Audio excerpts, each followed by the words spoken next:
adat pesantren biasanya itu kalau anak-anak yang sudah bisa baca Fathul Qorib, Fathul Mu'in itu boleh ngaji ihya, artinya sudah dibolehkan ngaji ihya yang dianggap kastanya sudah tinggi, tapi masih dilarang ngaji hikam karena dianggap lebih tinggi lagi, jadi rawan wahdatul wujud, rawan apa? Wahdatul wujud. Pemenang yang sumpek-sumpek malah jadi ini itu sendiri, sing campur nanti duit barang. Tapi saya atas nama ilmu tetap memberanikan kadang-kadang kalau mau hikam memiliki supaya ilmu itu tidak terputus meskipun ini termasuk ilmu hakikat ya supaya tidak terputus saja. Kalau terangkan pemaknaan orang hakikat itu beda dengan pemaknaan orang syariat dalam banyak hal, terutama orang syariat itu biasanya dangkal sekali dalam memaknai hakikat. Misalnya ini contoh yang kalau contohnya yang mudah-mudah dulu. Kullu syai'in halikun illa wajhah. Kita kalau maknani itu yang standar ya, kullu syai'in disekabiane perkara iku halikun mesti rusak. Illa wajhahu kecuali zate Allah. Tentu persepsi umum atau di kitab-kitab syariat entah itu Syarah, Jalalain atau Sawi atau kitab apa saja, pokoknya kitab syariat. Mesti gambarannya itu kiamat, bumi dan langit hancur. Semuanya hancur dan tentu yang tidak hancur hanya Allah Subhanahu wa taala. Begitu juga makna-makna yang lain tentang al-jannah, tentang an-nar, tentang mizan, tentang hisab, tentang macam-macam. Itu pemaknaan syariat. Ya jannah itu nanti, nar juga nanti, hisab juga apa? Kenapa pemaknaan gini ini menjadi jauh dari Tuhan dan menjadi, saya katakan tadi dangkal. Mereka ngeten logikanya ngeten. Ya logikanya ngeten. Teng kitab hikam ini pula, itu ada istilah lau asyraka laka nurul yakin, sebagian nurul basirah la ra'aital akhirata aqraba ilaika min antar takhila ilaika. Dan itu tak ulang-ulang, kita mudi-mudi tak ulang. Andaikan cara iman sampean itu punya nurul basirah, punya mata hati. Jadi itu iman diwujudillah. Iman bahwa yang wujud itu Allah, yang wujud hakiki itu apa? Allah. La ra'aital akhirata aqraba ilaika. Kamu akan melihat akhirat itu dekat sekali. Tidak usah kamu menuju akhirat. Kalau akhirat misalnya saya nanti nunggu mati itu kan kesuwen. Misalnya mata itu sudah engkas. Tapi kok ngenteni ning alam barzah, alam kuburan. Ngenteni akhiratnya, ngenteni barang-barang ruhin dan sebagainya. Kan apa kesu? Dan saya kalau ingin mendapat nikmat surga itu nanti juga kesuwen. Kalau saya takut neraka nanti juga apa? Ilmu yang dipakai orang hakikat itu begini misalnya. Surga itu kan bukti ridha Allah. Yes, surga itu bukti ridha Allah. Sehingga penuh kenyamanan. Karena penuh ridhanya Allah, mesti penuh apa? Kenyamanan. Neraka itu simbol atau bukti suhtullah. Tentu segalanya tidak nyaman. Karena ada suhtullah. Kalau masalah surga itu ridha Allah dan neraka itu suhtullah. Loh sekarang tuh masalahnya kan di Allahnya, bukan di surga dan neraka. Sekarang Allah wis wujud napa dereng? Ampun wujud. Dan Allah pun beraksi napa dereng sampun. Sekarang juga Allah juga punya ridhonya, juga punya suhtunya. Allah sekarang juga punya sifat senang, juga punya sifat ben. Kalau kamu iman betul punya nurul basiro ya sekarang juga Allah itu adepi. Kowe saiki golek ridhone dan menghindari tidak usah nunggu surga. Dan saat itu juga Anda sudah di surga. Sehingga perasaan wong hakikat ibadah kok ngenteni suben kesuwen. Wong Allah wujude saiki lho kita ini kan nyembah apa? Apa wujude saiki kok ditunda suben bodoh tak pinter. Jadi sampean yang di sini itu bodoh semua kalau cara ibadah demikian. Paham ya? Itu ngeri. Kalau baleni malih ya. Kalau surga bukan berarti terus gini, Gus berarti surga yang kayak gambaran di hadis di kitab-kitab berarti tidak ada. Yang bilang tidak ada itu siapa? Wong kayak sampean itu nyerah ono terus. Sing ra ana iku pamahaman, dadi utekem sing ra ana iku ora kok masalah swarga dan apa. Lho coba, surga itu kan bukti ridha Allah, neraka suhtullah. Allah kan sekarang sudah wujud toh. Wujudnya Allah nunggu surga apa enggak? Enggak kan. Dan ridha Allah itu sekarang juga terjadi, suhtullah juga sekarang juga. Mbok buru sekarang, mbok dicari sekarang. Ridha Allah mbok dicari sekarang. Yaitu seperti doa-doanya Syaikhul Qadir, ilahi ridhoka matlubi, ilahi anta maksudi wa ridhoka apa? Matlubi. Ya karena ya ilahi. Ya sudah berarti benar-benar dimulai sekarang. Sehingga kayak saya sendiri, nak umat ilmu hakikatku, kayak aku apa ibadah haji kayak kesuwen.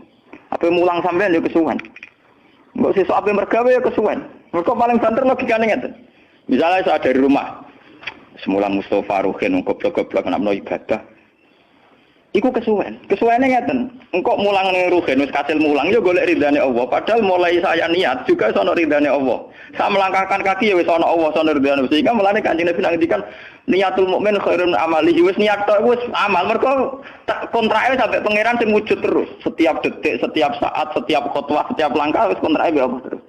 Jadi ya misalnya rasidho lah ora apa-apa, mulang Ruhin rasidho ora apa-apa, pengen kek dhuwit Ruhin rasidho ora apa-apa. Mulane cara Kanjeng Nabi wong niat apik ra sida tetep ganjaran mergo kontrake sampe pangeran Allah ya sujud. Sedekah ben sing sida paham. Iku wis ditulis sita. Paham.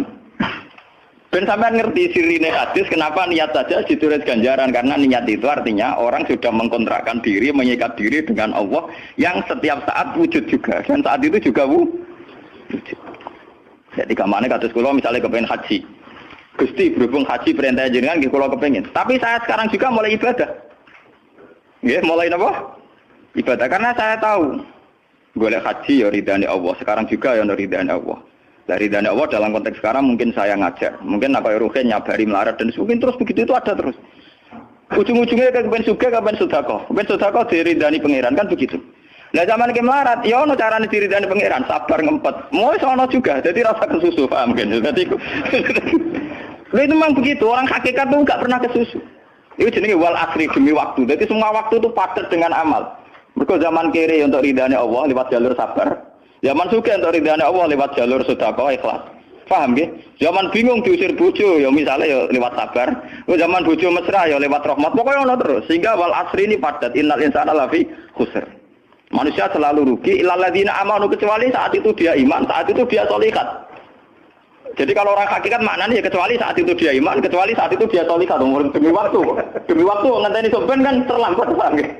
Iku nak oleh maknane wong napa? Hakikat. Dan itu rumah saku luwih cerdas. Karena dari awal ilmu hakikat dianggap katanya di atas napa? Syariat.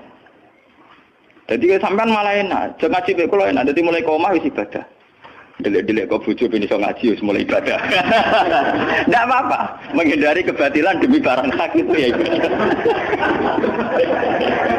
Itu sudah bagian dari. Menawa sampean terima sampean, sak kula mawon niku wis biasa. Jadi Gus kok amen lunga-lunga. Lah terus piye hukume iku piye? Ya Allah. Lha kalau ada cerita. Kiai Arwani top-tope kiai. Kiai Quran top-tope ra Kiai Arwani. Ini bapak menangi Arwani melarat. Itu kalau beliau ngajar di rumah. Jadi sempat beliau itu ngajar di rumah. Itu kalau bunyainya itu agak kereng. Bawa urusan belanja bawa apa agak kereng. Cuma pindah di masjid tadi.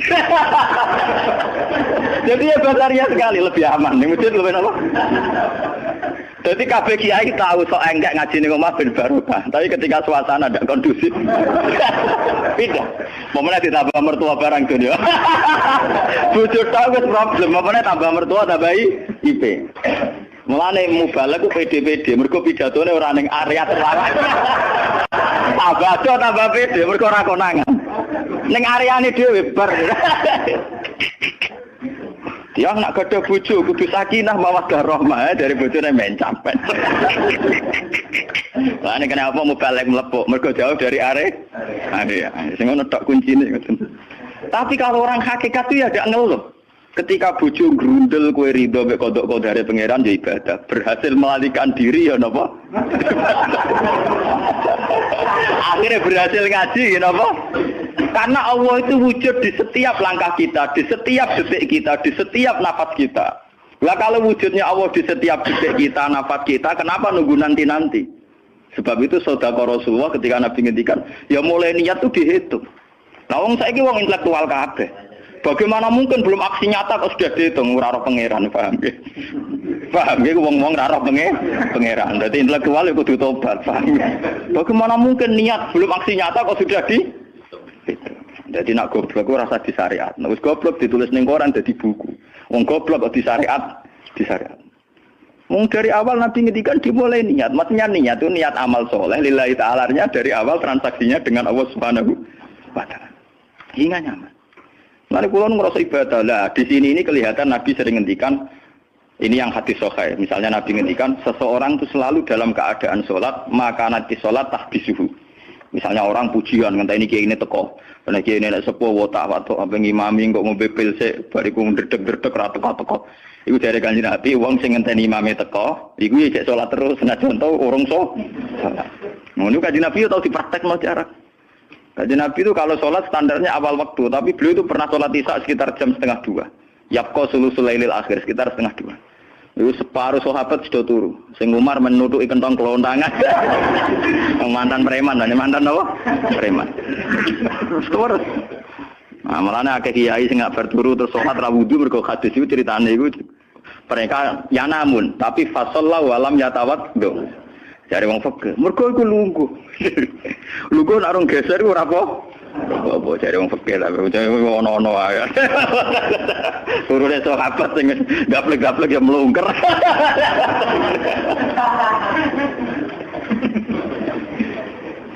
Nek Kanjeng Nabi rawuh santai. Kenapa kalian masih menunggu? Ya karena nunggu sholat engkau ya Rasulullah. Kamu mulai tadi juga sudah sholat. Karena sampean menunggu demi apa? Sholat. Biasanya kita dicatat sedelok. Mereka nunggu terus sholat. Mau dicatat mulai mau nganti saiki. Jadi hari ini pahala kamu lebih tinggi. Nabi tenang. Ya memang begitu. Sehingga kalau wal asri innal insana lafi khusrin demi waktu itu tidak ada ruginya. Misalnya saya juga pernah melarat. Rukin ya tahu melarat nganti saiki misalnya. Artinya saat kita melarat kan duwe niat, aku nak sugih pe sedekah, aku nak alim pe mulang. Niat dihitung ganjaran. Ketika kamu real, yang sekarang real kan ngadepi kekerean terus kowe sabar ya ibadah.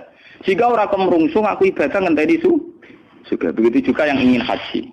Ditakdir apa haji, tapi ketika dia ingin sudah ditulis ganjaran, meskipun takdirnya dia tidak sempat haji sampai mati. Tapi per detik dia tetap berdialek dengan Tuhan. Bertransaksi dengan Tuhan. Jadi disebut Quran yastarun. Yastarun itu transaksi. Inna washtara minal mu'minina anfusahum wa amwalahum bi anna lahumul jannah. Allah Ta'ala itu membeli diri kita. Diri kita itu kata Nabi ini sing asli dawuh Nabi ora dawuh mubalek lho. Ngeling-eling. Ini ilmunya ulama bukan mubalek, harus dicatat. Nabi itu ngitung ibadah. Itu dimulai dari diri kita. Ngendikane pangeran inna washtara minal mu'minina anfusahum. Allah membeli diri kamu. Diri kamu itu ya organ kamu, sel-sel yang ada di kamu, saraf-saraf kamu, semua yang ada di tubuh kita. Karena apa? Dalam desain Tuhan dan rencana Tuhan, pikirannya pangeran kemana madun di batuk ya gue sujud. Dua lesan ya gue mulang. Mertua dua lesan ya gue ngandani mantu. Mantu ya gue takzim mertua. Pokoknya dalam desain Tuhan begitu. Sehingga semua organ tubuh itu desainnya untuk taat. Desainnya untuk apa? Taat. Ya, desainnya untuk taat. Sehingga ketika taat itu belum nyata dan orang itu niat sudah dihitung. Apalagi setelah nyata dia melakukan. Potensinya saja baru potensi sudah dihitung. Makanya ketika Nabi, ini yang hadis sahih, suatu saat Nabi itu ditamu melarat-melarat. Wes melarat ngenes deh. Kok ditonggo sugih lomo ngenes deh. Wes melarat ditonggo napa? Sugih. Terus matur ya Rasulullah, zahaba ahli dusur bil ambal. Tiang-tiang sugih niku nak moro putih-putih kok nggawa donya gelem sedekah. Yusalluna kama nusolli wa yasumuna kama nasum. Wes ngoten piyambake nggih salat nggih poso. Posone nggih kados kita, salate kados kita. Tapi wa tasaddaquna bi fuduli amalihim. Tapi mereka punya kelebihan iso napa sedekah. Jadi kamane wong larat iki ngenes. Duwe rival soleh ditandingi angel. Mergo salate padha gare Kanjeng Nabi itu. Ngendikan apa perlu ala adlukum, apa perlu kamu saya tunjukkan sesuatu yang kamu bisa sedekah dengan yang kamu miliki. Ya Rasulullah. Itu pertama yang dihitung Nabi itu fi kulli sulama minan nas sedekah. Setiap sel atau organ atau ros-rosan manusia itu dihitung apa? Sedekah. Itu kan luar biasa. Jadi yang dihitung itu yang fisik, anfusahum, fisik. Fisik kita ini sedekah. Itu yang paham itu orang-orang hakikat. Yang paham itu orang-orang apa? Hakikat. Terus Nabi menyebut lagi. Yang disebut Nabi itu hal-hal kecil. Wa imatatul azam minatorik sedekah. Kue kono kotoran atau ada riduri atau apa yang mengganggu di jalan, kamu singkirkan juga nopo ibadah. Itu yang luar biasa. Nabi akhirnya ngendikan wa fi buti ahadikum sedekatun. Bahkan kamu menggauli istri kamu itu juga ibadah. Padahal suatu yang seks, yang pornografi, yang biologis, Nabi juga nyebut wa fi buti ahadikum sedekah. Dalam organ buduk kamu itu juga sedekah. Sampai sahabat ada yang tanya, ayati ahaduna syahwatahu wa huwa lahu ajrun. Bagaimana mungkin ya Rasulullah orang mendatangi syahwatnya kemudian dia dapat pahala? Wong urusan syahwat masa untuk ganjaran ya Rasulullah. Tapi apa kata Nabi? Alaisa lawadhu'aha fi haramin akana alaihi wisrun. Nak dekne salah letak iku kan yo dosa. Mulane bojo sok ben kabeh masuk elek-elek lah sok ben ahli swarga kabeh. Mergo piye wong lanang ora iso zina nak bar dikeki sing wedok, paham. Minimal ada durasi sekian jam dekne ora kuat zina. Dan itu prestasinya sing